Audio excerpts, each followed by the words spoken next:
ಸ್ನೇಹಿತರೆ ನಮಸ್ಕಾರ. ಸಾಮಾನ್ಯವಾಗಿ ಬಿಗ್ ಬಾಸ್ ಮನೆಯ ಒಳಗಡೆ ನಡೆಯುವಂತಹ ಕೆಲವು ಘಟನೆಗಳಿಗೂ ಮತ್ತು ಬಿಗ್ ಬಾಸ್ ಕೊಡುವಂಥ ಕೆಲವೊಂದು ಟಾಸ್ಕ್ಗಳಿಗೂ ನೇರವಾದಂಥ ಸಂಬಂಧ ಇರ್ತದೆ ಅನ್ನೋದು ಮತ್ತೊಮ್ಮೆ ಸಾಬೀತಾಗಿದೆ. ಈ ಸೀಸನ್ನಲ್ಲೂ ಕೂಡ ಈಗ ಬಿಗ್ ಬಾಸ್ ವಿಲನ್ ಆಗಿ ಬದಲಾಗಿದ್ದಾರೆ. ವಿಲನ್ ಆಗಿರುವಂತಹ ಈ ಬಿಗ್ ಬಾಸು ಈಗ ಕೆಲವೊಂದಷ್ಟು ಕಠೋರವಾದಂಥ ಟಾಸ್ಕ್ಗಳನ್ನೇ ಕೊಡ್ತಿದ್ದಾರೆ. ಅದರಲ್ಲೂ ಕೂಡ ಈಗ ನಾಮಿನೇಷನ್ನ ಸಂದರ್ಭದಲ್ಲಿ ಏನೆಲ್ಲ ಗೊಂದಲಗಳು ಮತ್ತು ಈ ವಾಗ್ಯುದ್ಧಗಳು ಸಂಭವಿಸ್ತಲ್ಲ, ಇದರ ಪೂರಕವಾದಂತಹ ಕೆಲವೊಂದಷ್ಟು ಟಾಸ್ಕ್ಗಳನ್ನು ಈಗ ಕೊಡೋದಕ್ಕೆ ಬಿಗ್ ಬಾಸ್ ಶುರು ಮಾಡಿದ್ದಾರೆ. ವಿಲನ್ ಕೊಡೋದಕ್ಕೆ ಶುರು ಮಾಡಿದ್ದಾರೆ. ಅದರಲ್ಲಿ ಈಗ ಗಿಲ್ಲಿ ಕಾವ್ಯಳಿಂದ ನಾಮಿನೇಟ್ ಆಗಿದ್ದ, ನೆನಪಿದೆಯಲ್ಲ ನಮಗೆ? ಕಾವ್ಯಳಿಂದ ಗಿಲ್ಲಿ ನಾಮಿನೇಟ್ ಆಗಿದ್ದ. ಕಾವ್ಯ ಯಾವತ್ತೂ ಕೂಡ ಗಿಲ್ಲಿಯನ್ನು ಬಿಟ್ಕೊಡ್ತಿರ್ಲಿಲ್ಲ. ಆದರೆ ಈಗ ಪರಿಸ್ಥಿತಿ ಬದಲಾಗಿದೆ. ಗಿಲ್ಲಿ ಕಾವ್ಯ ಜೊತೆಗಿದ್ರೆ ಕಾವ್ಯ ಎಲ್ಲೋ ಡಮ್ಮಿ ಆಗ್ತಾಳೆ ಅನ್ನುವುದು ಬಹುಶಃ ಆಕೆಗೆ ಅರಿವಾಗ್ತಿದೆಯೋ, ಅಥವಾ ಕಿಚ್ಚ ಸುದೀಪ್ ಅವರು ಹೇಳಿದಂತೆ ಕಾವ್ಯ ಮತ್ತು ಗಿಲ್ಲಿ ದೂರ ಆಗೋದು ಬೆಟರ್ ಅನ್ನುವಂತಹ ಅಭಿಪ್ರಾಯಕ್ಕೆ ಕಾವ್ಯ ಕೂಡ ಬಂದಿದ್ರು ಅಂತ ಸ್ಪಷ್ಟವಾಗಿ ಕಾಣಿಸ್ತಿದೆ. ಹಾಗೆಯೇ ಹತ್ತಿದ ಏಣಿಯನ್ನು ಒದಿಯುವಂತಹ ಅಭ್ಯಾಸವನ್ನು ಹೊಂದಿರುವಂಥ ಈ ಕಾವ್ಯ ಈಗ ಮತ್ತೆ ಗಿಲ್ಲಿಯನ್ನು ಈಗ ಒದಿಯುವಂಥ ಕೆಲಸವನ್ನು ಮಾಡಿದ್ದಾಳೆ. ಕೇವಲ ಒದಿಯುವಂಥ ಕೆಲಸವನ್ನು ಮಾಡಲಿಲ್ಲ, ಜೊತೆಗೆ ಆಕೆಯ ಒಂದಷ್ಟು ಮಾತುಗಳಿದಾವಲ್ಲ, ಅದು ಗಿಲ್ಲಿಯ ಕ್ಯಾರೆಕ್ಟರ್ ಮೇಲೂ ಕೂಡ ನೇರವಾದಂಥ ಪರಿಣಾಮ ಬೀರುವಂತೆ ಮಾತನಾಡಿದ್ದಾಳೆ. ಅದ್ರ ಜೊತೆಗೆ ಈ ಗಿಲ್ಲಿಯನ್ನು ನಾಮಿನೇಟ್ ಕೂಡ ಮಾಡಿದ್ದಾಳೆ, ಅಂದರೆ ಬಿಗ್ ಬಾಸ್ ಮನೆಯಿಂದ ಹೊರಗಡೆ ಹೋಗೋದಕ್ಕೆ ನಾಮಿನೇಟ್ ಕೂಡ ಮಾಡಿದ್ದಾಳೆ. ಬಟ್ ಗಮನಿಸಬೇಕು, ಗಿಲ್ಲಿ ವಾಪಸ್ ಕಾವ್ಯಳನ್ನು ನಾಮಿನೇಟ್ ಮಾಡಲಿಲ್ಲ. ಗಿಲ್ಲಿಗೆ 4 ಜನರನ್ನು ನಾಮಿನೇಟ್ ಮಾಡುವಂಥ ಅವಕಾಶ ಇದ್ದರೂ ಕೂಡ ಆತ ಕೊನೆಗೆ ರಜತನ್ನು ನಾಮಿನೇಟ್ ಮಾಡಿದ್ಮೇಲೆ ಕಾವ್ಯಳನ್ನು ಗಿಲ್ಲಿ ನಾಮಿನೇಟ್ ಮಾಡಲಿಲ್ಲ. ಹಾಗಿದ್ರೆ ಇಲ್ಲಿ ಕಾವ್ಯ ಈಗ ಕಣ್ಣೀರು ಹಾಕಿರೋದು ಯಾಕೆ? ಕಾವ್ಯಳನ್ನು ಕೊನೆಗೆ ಅಳುವಂತೆ ಮಾಡಿದ್ದು ಯಾಕೆ? ಗಿಲ್ಲಿಯ ನಿಜವಾದಂಥ ಆಟದ ಸ್ವರೂಪ ಇನ್ನು ಮುಂದೆ ಬದಲಾಗ್ತದೆ. ಈಗ ಬಿಗ್ ಬಾಸ್ ಟಾಸ್ಕನ್ನು ಕೊಟ್ಟಿದ್ದಾರೆ, ಕರೆಕ್ಟ್. ಬಟ್ ಇದು ಟಾಸ್ಕ್ ಆಗಿ ನಿಲ್ಲುತ್ತಾ ಅಥವಾ ಟಾಸ್ಕ್ನ ನಂತರವೂ ಕೂಡ ಮುಂದುವರಿಯುತ್ತಾ? ಹೇಳ್ತಾ ಹೋಗ್ತೀನಿ. ಅದಕ್ಕಿಂತ ಮುಂಚೆ ನೀವು ಇನ್ನೂ ಕೂಡ ನಮ್ಮ ಚಾನಲನ್ನು ಸಬ್ಸ್ಕ್ರೈಬ್ ಮಾಡಿಲ್ಲ ಅಂದರೆ ದಯವಿಟ್ಟು ಕೂಡಲೇ ಸಬ್ಸ್ಕ್ರೈಬ್ ಮಾಡಿ ಸ್ನೇಹಿತರೆ. ನೋಡಿ, ಬಿಗ್ ಬಾಸ್ ಮನೆಯಲ್ಲಿ ನೀವು ಅಂದುಕೊಂಡ ರೀತಿಯಲ್ಲಿ ಏನೂ ಕೂಡ ನಡೆಯೋದಿಲ್ಲ. ಬಿಗ್ ಬಾಸ್ ಮನೆಯ ಒಳಗಡೆ ಇರುವಂಥ ಸ್ಪರ್ಧಿಗಳು ಅಂದುಕೊಂಡಂಥ ರೀತಿಯಲ್ಲೂ ಕೂಡ ಏನೂ ನಡೆಯೋದಿಲ್ಲ. ಅವ್ರು ಅಂದ್ಕೊಂಡ ರೀತಿಯಲ್ಲೇ ನಡೆಯಲ್ಲ ಅಂದಮೇಲೆ ನಾವು ಅಂದ್ಕೊಂಡಿರೋ ರೀತಿಯಲ್ಲಿ ಬದನೆಕಾಯಿ ಏನು ನಡೆಯೋಕ್ಕೆ ಸಾಧ್ಯ? ನೀವೇ ಹೇಳಿ. ಈಗ ಬಿಗ್ ಬಾಸ್ ಕೊಟ್ಟಿರುವಂಥ ಟಾಸ್ಕು ಕೂಡ ಹಾಗೇ ಇದೆ. ಈ ವಾರ ಬಿಗ್ ಬಾಸ್ ಕಂಪ್ಲೀಟಾಗಿ ವಿಲನ್ ಆಗಿ ಬದಲಾಗಿದ್ದಾರೆ. ಬಿಗ್ ಬಾಸ್ ಮನೆಯ ಕಂಟ್ರೋಲನ್ನು ವಿಲನ್ ತೆಗೆದುಕೊಂಡಿದ್ದಾನೆ. ಈ ವಿಲನ್ ಕೊಡುವಂಥ ಟಾಸ್ಕ್ಗಳು ಸ್ವಲ್ಪ ಕಠೋರವಾಗಿ ಇರ್ತದೆ. ಸಹಜವಾಗಿ ಹೆಸರಿಗೆ ತಕ್ಕಂತೆ ಮತ್ತು ಆ ವಾಯ್ಸ್ಗೆ ತಕ್ಕಂತೆ ಕೆಲವೊಂದಷ್ಟು ಟಾಸ್ಕ್ಗಳಲ್ಲಿ ಟ್ವಿಸ್ಟ್ ಟರ್ನು ಎಲ್ಲದೂ ಕೂಡ ಕಾಮನ್ ಆಗಿ ಇರ್ತದೆ. ಈಗ ಈ ನಾಮಿನೇಷನ್ ವಿಚಾರದಲ್ಲೂ ಕೂಡ ಇದೇ ವಿಲನ್ನು ಒಂದು ವಿಚಿತ್ರವಾದಂಥ ಟಾಸ್ಕನ್ನೇ ಕೊಟ್ಟಿದ್ರು ಈ ಸಲ.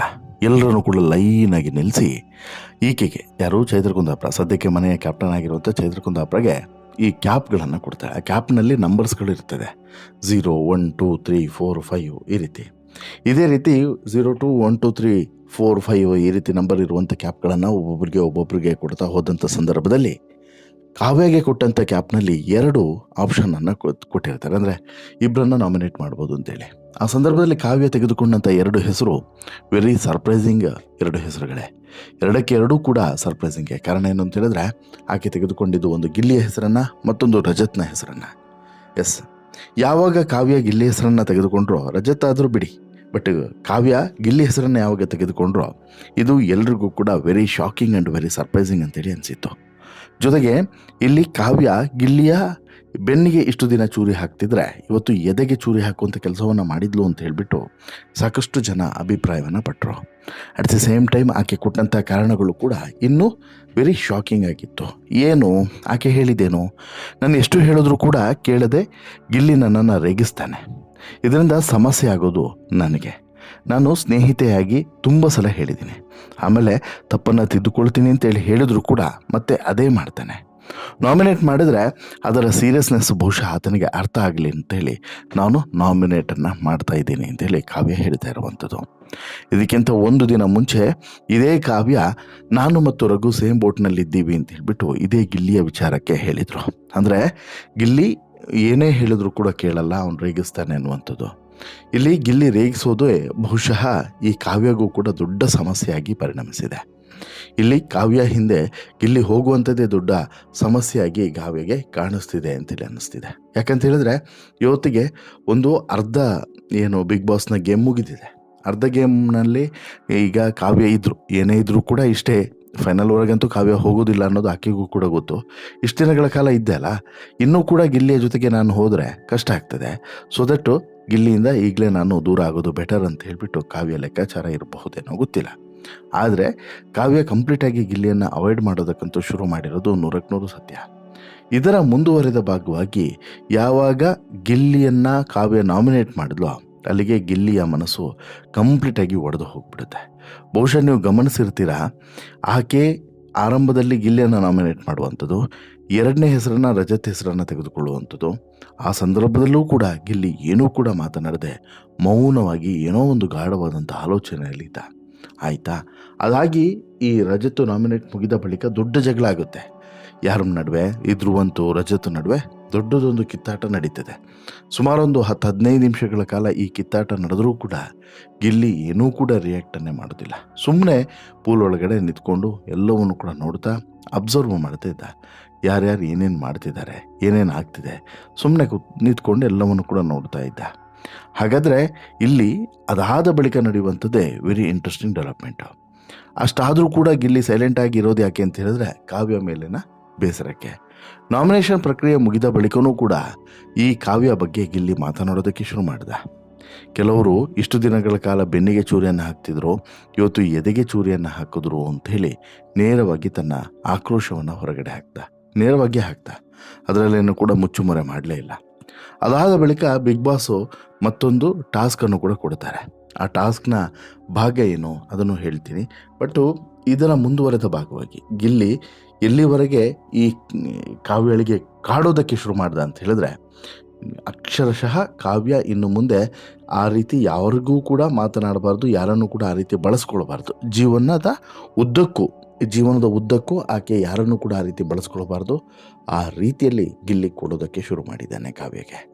ಅದಕ್ಕೆ ಪೂರಕವಾಗಿ ಬಿಗ್ ಬಾಸ್ ಕೂಡ ಒಂದು ಟಾಸ್ಕನ್ನು ಕೊಟ್ಟಿದ್ದಾರೆ. ಅದು ಕೂಡ ಸೀಕ್ರೆಟ್ ಟಾಸ್ಕು. ಏನು ಅಂತ ಹೇಳಿದ್ರೆ, ಒಂದು ಈ ಸೀಕ್ರೆಟ್ ರೂಮ್ನಲ್ಲಿ ಒಂದು ಕರೆದುಬಿಟ್ಟು ಗುಟ್ಟಿನಲ್ಲಿ ಬಿಗ್ ಬಾಸ್ ಒಂದು ಟಾಸ್ಕನ್ನು ಕೊಡ್ತಾರೆ. ಅದಕ್ಕಿಂತ ಮುಂಚೆ ಎಲ್ರಿಗೂ ಕೂಡ ಗೊತ್ತಾಗೋ ಹಾಗೆ ಇಡೀ ಮನೆಗೆ ನೀವು ಅಡುಗೆ ಮಾಡಿ ಹಾಕಬೇಕು. ಇಡೀ ಮನೆಗೆ ನೀವಿಬ್ಬರೇ ಅಂದರೆ ಅಶ್ವಿನಿ ಮತ್ತು ಗಿಲ್ಲಿ ಇಬ್ಬರೇ ಅಡುಗೆ ಮಾಡಿ ಹಾಕಬೇಕು. ಕೊನೆಗೆ ಇವರಿಗೆ ಅಸಿಸ್ಟೆಂಟಾಗಿ ರಜತನ್ನು ಕೊಡ್ತಾರೆ. ಇವ್ರು ಮೂವರೇ ಅಡುಗೆಯನ್ನು ಮಾಡಬೇಕು, ಬೇರೆ ಯಾರು ಕೂಡ ಮಾಡೋ ಹಾಗಿಲ್ಲ. ಮಾಡಿದ್ರೆ ನಿಮಗೆ ಲಕ್ಸುರಿ ಐಟಮ್ಸ್ಗಳು ಸಿಗ್ತದೆ, ಇಲ್ಲವಾದರೆ ಕೊನೆವರೆಗೂ ಕೂಡ ಲಕ್ಸುರಿ ಐಟಮ್ಸ್ಗಳು ಸಿಗೋದಿಲ್ಲ ಅನ್ನುವಂಥ ಮಾತನ್ನು ಬಿಗ್ ಬಾಸ್ ಹೇಳ್ತಾರೆ. ಆಯಿತು ಅಂತೇಳಿ ಒಪ್ಕೊಂಡು ಹೊರಗಡೆ ಬರೋಷ್ಟರೊಳಗೆ ಮತ್ತೊಂದು ಗುಟ್ಟಾಗಿ ಸೀಕ್ರೆಟನ್ನು ಕೂಡ ಹೇಳ್ತಾರೆ. ಇದು ಇವರಿಬ್ಬರಿಗೆ ಬಿಟ್ಟರೆ ಬೇರೆ ಯಾರಿಗೂ ಕೂಡ ಗೊತ್ತಿಲ್ಲ. ಯಾರಿಗೆ? ಗಿಲ್ಲಿಗೆ ಅಶ್ವಿನಿಗೆ ಬಿಟ್ಟರೆ ಬೇರೆ ಯಾರಿಗೂ ಕೂಡ ಗೊತ್ತಿಲ್ಲ. ಅದೇನು ಅಂತ ಹೇಳಿದ್ರೆ, 2 ಜವಾಬ್ದಾರಿಯನ್ನು ಕೊಡ್ತಾರೆ. ಒಂದು ಕಾವ್ಯಗಳನ್ನು ಆಳಿಸ್ಬೇಕು, ಎರಡನೇದು ಅಲ್ಲಿ ಈ ಕಿಚ್ಚನ ಚಪ್ಪಾಳೆ ಫ್ರೇಮ್ನಲ್ಲಿರುವಂಥ 3 ಫೋಟೋಸ್ಗಳನ್ನು ಅಲ್ಲಿಂದ ಎಸ್ಕೇಪ್ ಮಾಡಬೇಕು, ಸ್ಟೋರ್ ರೂಮ್ನಲ್ಲಿ ತಂದಿಡಬೇಕು ಅಂಥೇಳಿ. ಹೀಗೆ ಈ 3 ವಿಚಾರಗಳಲ್ಲಿ ಈಗ ಆರಂಭದಲ್ಲಿ ಬಿಗ್ ಬಾಸ್ ಕೊಟ್ಟಂಥ ಟಾಸ್ಕ್ ಅಡುಗೆ ಟಾಸ್ಕು, ಅದಾದ ಬಳಿಕ ಕಣ್ಣೀರು ಹಾಕಿಸುವಂಥದ್ದು, 3ನೇದು ಫೋಟೋ. ಈಗ ಕಣ್ಣೀರು ಹಾಕುವಂಥ ಟಾಸ್ಕ್ನಲ್ಲಿ ಗಿಲ್ಲಿ ಆಲ್ಮೋಸ್ಟ್ ಅಲ್ಲಿ ಸಕ್ಸಸ್ ಆಗಿದ್ದಾನೆ. ಯಾಕಂತ ಹೇಳಿದ್ರೆ ಗಿಲ್ಲಿಗೆ ಆರಂಭದಲ್ಲಿ ಇದು ಕಷ್ಟ ಅಂತೇಳಿ ಅನ್ನಿಸ್ತು, ಕಾವ್ಯಗಳನ್ನು ಅಳಿಸೋದಲ್ವಾ ಅಂತೇಳಿ. ಆಮೇಲೆ ಕಾವ್ಯ ಇಲ್ಲ ಅಳಿಸ್ಲೇಬೇಕು ಅಂತ ಹೇಳಿದಾಗ, ಜೊತೆಗೆ ಕ್ಯಾಪ್ಟನ್ಸಿ ರೇಸ್ಗೂ ಕೂಡ ನೀವು ಸೆಲೆಕ್ಟ್ ಆಗ್ತೀರಾ ನೇರವಾಗಿ, ಇಲ್ಲವಾದರೆ ಈ ವಾರ ನೇರವಾಗಿ ನಾಮಿನೇಟ್ ಆಗ್ತೀರಾ ಅಂತ ಹೇಳಿಬಿಟ್ಟು ಈ ವಿಲನ್ ಹೇಳಿದಂಥ ಕಾರಣಕ್ಕೋಸ್ಕರ ಇಲ್ಲಿ ಇವರಿಬ್ಬರು ಕೂಡ ಒಪ್ಪಿಕೊಳ್ತಾರೆ. ಗಿಲ್ಲಿ ಆರಂಭದಲ್ಲಿ ಮನಸ್ಸಿನಲ್ಲಿ ಒಪ್ಪಿಕೊಳ್ಳೋದು, ಅದರಲ್ಲೇನೂ ಕೂಡ ಡೌಟ್ ಇಲ್ಲ. ಬಟ್ ಹೊರಗಡೆ ಬಂದ ಮೇಲೆ ತನ್ನ ಆಟವನ್ನು ಶುರು ಮಾಡ್ತಾನೆ. ಕಾವ್ಯಳನ್ನು ಅಳಿಸುವಂಥ ಟಾಸ್ಕಿಗೆ ಕೈ ಹಾಕ್ತಾನೆ. ಕಾವ್ಯಳಿಗೆ ತನ್ನ ಮನಸ್ಸಿನ ಒಳಗಡೆ ಇದ್ದಂತಹ ಎಲ್ಲ ವಿಚಾರಗಳನ್ನು ಕೂಡ ಕಕ್ಕೋದಕ್ಕೆ ಶುರು ಮಾಡ್ತಾನೆ. ಕಾವ್ಯಳನ್ನು ಕರೆದು ನೇರವಾಗಿ ಕಾವ್ಯ ಎದುರಿಗೇನೆ ನೇರವಾಗಿ ಒಂದಷ್ಟು ಮಾತುಗಳನ್ನು ಹೇಳೋದಕ್ಕೆ ಶುರು ಮಾಡ್ತಾನೆ. ಬೆನ್ನಿಗೆ ಚೂರಿ ಹಾಕಿದ್ರು ಕಾವ್ಯ ಅಂತ ಹೇಳ್ಬಿಟ್ಟು ನೇರವಾಗಿ ಕಾವ್ಯ ಎದುರುಗಡೆನೆ ಗಿಲ್ಲಿ ಹೇಳಿಬಿಡ್ತಾನೆ. ಜೊತೆಗೆ ರೇಗಿಸಿ ನೀವು ನಮ್ಮನ್ನು ನಾಮಿನೇಟ್ ಮಾಡಿ ನಾನು ಜಂಟಿಯಾಗಿ ಬರಬಾರ್ದಾಗಿತ್ತು, ನಾನು ಅಲ್ಲೇ ತಪ್ಪು ಮಾಡಿದ್ದು. ಸ್ಪಂದನ ಅಲ್ರಿ ಲಕ್ಕಿ, ನೀವು ಫ್ರೀ ಪ್ರಾಡಕ್ಟ್ ನೀವು ಅಂತ ಹೇಳ್ಬಿಟ್ಟು ಹೇಳ್ತಾರೆ. ಅಲ್ಲಿಗೆ ಸಿಕ್ಕಾಬಟ್ಟೆ ಕಾಲೆಳೆಯುವಂಥ ಕೆಲಸವನ್ನು ಮಾಡ್ತಾನೆ 2-3 ಸಲ. ಈಗ ಒಂದು ಕಡೆ ಕಾವ್ಯ ಊಟ ಮಾಡ್ತಿರುವಂಥ ಸಂದರ್ಭದಲ್ಲೂ ಕೂಡ ಗಿಲ್ಲಿ ಕಾವ್ಯ ವಿರುದ್ಧ ಆಕ್ರೋಶವನ್ನು ಹೊರಗಡೆ ಹಾಕ್ತಾನೆ. ಇದಾದ ಬಳಿಕ ಕಾವ್ಯ ನಡೆದುಕೊಂಡು ಹೋಗ್ತಾ ಇದ್ರೆ ಅಲ್ಲೂ ಕೂಡ ಗಿಲ್ಲಿ ತನ್ನ ಸಿಟ್ಟನ್ನು ಹೊರಗಡೆ ಹಾಕ್ತಾನೆ. ಗಿಲ್ಲಿಗೆ ಈ ಚೈತ್ರ ಮತ್ತು ಉಳಿದವರು ಬುದ್ಧಿ ಹೇಳ್ತಾರೆ, ಇಲ್ಲ ಊಟ ಮಾಡ್ತಿರುವಂಥ ಸಂದರ್ಭದಲ್ಲಿ ನೀನು ನಂಗೆ ಹೇಳಬಾರ್ದಾಗಿತ್ತು ಅಂತೇಳಿ. ಬಟ್ ಗಿಲ್ಲಿ ಹೇಳ್ತಾನೆ, ಆಕೆ ಮಾಡಿರುವಂಥ ಮೋಸಕ್ಕೆ ನಾನು ಅಂದರೆ ಗಿಲ್ಲಿಗೆ ಇಷ್ಟೇ ಬೇಸರ. ಇಷ್ಟು ದಿನಗಳ ಕಾಲ ಕಾವ್ಯ ನನ್ನ ಜೊತೆಗೆ ಇದ್ದು ಈಗ ಕೊನೆಗೆ ಈ ರೀತಿ ಮಾಡಿದ್ಲಲ್ಲ, ಬೆನ್ನಿಗೆ ಚೂರಿ ಹಾಕೋದು ಬಿಟ್ಟು ಎದೆಗೆ ಚೂರಿ ಹಾಕುವಂಥ ಕೆಲಸವನ್ನು ಮಾಡಿಬಿಟ್ಲಲ್ಲ, ನೇರವಾಗಿ ನಾಮಿನೇಟ್ ಮಾಡಿಬಿಟ್ಲಲ್ವ ಅನ್ನೋಂಥದ್ದು ಗಿಲ್ಲಿಯ ಬೇಸರ. ಸಹಜವಾಗಿ ಎಂಥವ್ರಿಗಾದರೂ ಕೂಡ ಈ ಬೇಸರ ಆಗೋದೆ. ಅಷ್ಟು ಕ್ಲೋಸ್ ಇದ್ದಾಗ ಅಂಥವ್ರ ವಿರುದ್ಧನೇ ಈ ರೀತಿ ಮಾತನಾಡಿದಾಗ, ಅದರಲ್ಲೂ ಕೂಡ ಕಿಚ್ಚ ಸುದೀಪ್ ಅವರ ಎದುರುಗಡೆ ಹೇಳಿದಂಥ ಮಾತು, ರಘು ಹತ್ರ ಹೇಳಿದಂಥ ಮಾತು, ಹಾಗೆಯೇ ನಾಮಿನೇಷನ್ ಮಾಡುವಂಥ ಸಂದರ್ಭದಲ್ಲಿ ಹೇಳಿದಂಥ ಮಾತು, ಇವೆಲ್ಲವೂ ಕೂಡ ಗಿಲ್ಲಿಗೆ ವಿಪರೀತ ಕಾಡೋದಕ್ಕೆ ಶುರುವಾಯಿತು. ಪರಿಣಾಮ ಗಿಲ್ಲಿ ಈಗ ನಾಮಿನೇಷನ್ ವಿಚಾರವನ್ನು ಇಟ್ಕೊಂಡು ಮತ್ತು ಏನೊಂದು ಟಾಸ್ಕನ್ನು ಕೊಟ್ಟಿದ್ದಾರೆ ಬಿಗ್ ಬಾಸ್, ಆ ಎರಡೂ ವಿಚಾರವನ್ನು ಇಟ್ಕೊಂಡು ಈ ಕಾವ್ಯಳನ್ನು ಕಣ್ಣೀರು ಹಾಕಿಸ್ಬೇಕು ಅನ್ನುವಂತಹ ನಿರ್ಧಾರವನ್ನು ತೆಗೆದುಕೊಂಡು ಎರಡೂ ವಿಚಾರವನ್ನು ಇಟ್ಕೊಂಡು ಇಲ್ಲಿ ಟಾರ್ಗೆಟ್ ಮಾಡ್ತಾನೆ. ಆದರೆ ಇದರಲ್ಲಿ ಸಕ್ಸಸ್ ಆಗ್ತಾನೆ ಗಿಲ್ಲಿ ಅಂತ ಇಲ್ಲಿ ಕೇಳಿದ್ರೆ, ಎಸ್, ಗಿಲ್ಲಿ ಸಕ್ಸಸ್ ಆಗ್ತಾನೆ. ಗಿಲ್ಲಿ ಮತ್ತು ಅಶ್ವಿನಿಗೆ ಕೊಟ್ಟಂಥ ಟಾಸ್ಕ್ನಲ್ಲಿ ಗಿಲ್ಲಿ ಕೊಟ್ಟಂತಹ ಮಾತಿನ ಏಟಿಗೆ ಕಣ್ಣೀರನ್ನು ಹಾಕ್ತಾಳೆ ಕಾವ್ಯ ಕಣ್ಣೀರು ಹಾಕುವಂಥದ್ದನ್ನು ನೀಟಾಗಿ ಕ್ಯಾಪ್ಚರ್ ಮಾಡಲಾಗಿದೆ. ಅಲ್ಲಿಗೆ ಕಾವ್ಯಳನ್ನು ಕಣ್ಣೀರು ಹಾಕಿಸುವಂಥ ಟಾಸ್ಕ್ನಲ್ಲಿ ಗಿಲ್ಲಿ ಗೆದ್ದಾಗಿದೆ. ಕಾವ್ಯ ಸ್ಪಂದನ ಜೊತೆಗೆ ಈ ರೀತಿ ಎಲ್ಲ ಹೇಳ್ತಿದ್ದಾನೆ, ಗಿಲ್ಲಿ ನನ್ನನ್ನು ಫ್ರೀ ಪ್ರಾಡಕ್ಟ್ ಅಂತೇಳಿ ಕರೀತಿದ್ದಾನೆ, ನಾನು ಏನೂ ಕೂಡ ಮಾಡಿಲ್ವಂತೆ ಅಂತೇಳಿ ಹೇಳ್ತಾ ಇದ್ದಾನೆ ಅಂತೇಳಿ. ಅಂದರೆ ಗಿಲ್ಲಿಯ ಮನಸ್ಸಿನಲ್ಲಿದ್ದಂಥ ಮಾತುಗಳು ಇವತ್ತು ಹೊರಗಡೆ ಬರ್ತಿದ್ದಾವೆ ಅನ್ನೋಂಥದ್ದು ಆಕೆಯ ಅಭಿಪ್ರಾಯ, ಯಾರ್ದು ಕಾವ್ಯದು. ಆದರೆ ಆಕೆ ಗೊತ್ತಿಲ್ಲ ಇದೊಂದು ಸೀಕ್ರೆಟ್ ಟಾಸ್ಕ್ ಅಂತೇಳಿ. ಬಟ್ಟು ಎಲ್ಲೂ ಕೂಡ ಗಿಲ್ಲಿ ಕಾವ್ಯಳನ್ನು ಟಾರ್ಗೆಟ್ ಮಾಡಿರಲಿಲ್ಲ ಇಷ್ಟು ದಿನಗಳ ಕಾಲ. ಬಟ್ ಇನ್ನು ಮುಂದೆ ಬಹುಶಃ ಗಿಲ್ಲಿ ಟಾರ್ಗೆಟ್ ಮಾಡಿದ್ರು ಕೂಡ ಅಚ್ಚರಿ ಏನಿಲ್ಲ. ನೋಡಬೇಕು ಈ ಸೀಕ್ರೆಟ್ ಟಾಸ್ಕ್ನ ವಿಚಾರ ಕಾವ್ಯಗೆ ಗೊತ್ತಾದ್ಮೇಲೆ ಆಕೆ ಹೆಂಗೆ ರಿಯಾಕ್ಟ್ ಮಾಡ್ತಾಳೆ. ಆಮೇಲೆ ಗಿಲ್ಲಿಗೆ ಬೇಸರ ಆಗಿರೋದಂತೂ ಸತ್ಯ. ಆ ಬೇಸರವನ್ನು ಹೇಗೆ ಹೊರಗಡೆ ಹಾಕ್ತಾನೆ ಈ ಟಾಸ್ಕ್ನೆಲ್ಲ ಮುಗಿದ್ಮೇಲೆ ನೋಡೋಣ ಏನೆಲ್ಲ ಆಗುತ್ತೆ ಅಂತೇಳಿ. ಬಟ್ ನಿಮಗೇನಿಸುತ್ತೆ ಸ್ನೇಹಿತರೆ, ಕಾವ್ಯ ಕಣ್ಣೀರು ಹಾಕಿರೋದ್ರ ಬಗ್ಗೆ, ಗಿಲ್ಲಿ ಕೊಟ್ಟಂತಹ ಟಕ್ಕರ್ನ ಬಗ್ಗೆ, ಎಲ್ಲ ಘಟನಾವಳಿಗಳ ಬಗ್ಗೆ ನಿಮ್ಮ ಅಭಿಪ್ರಾಯ ಏನು? ದಯವಿಟ್ಟು ನಿಮ್ಮ ಅಭಿಪ್ರಾಯನ ಕಮೆಂಟ್ ಮಾಡಿ ತಿಳಿಸಿ. ಜೊತೆಗೆ ಈ ಸ್ಟೋರಿ ಇಷ್ಟ ಆಯಿತು ಅಂತ ಹೇಳಿದ್ರೆ ಲೈಕ್ ಮಾಡಿ, ಶೇರ್ ಮಾಡಿ, ಚಾನಲ್ಗೆ ಸಬ್ಸ್ಕ್ರೈಬ್ ಆಗೋದನ್ನು ಮರಿಬೇಡಿ. ಧನ್ಯವಾದ.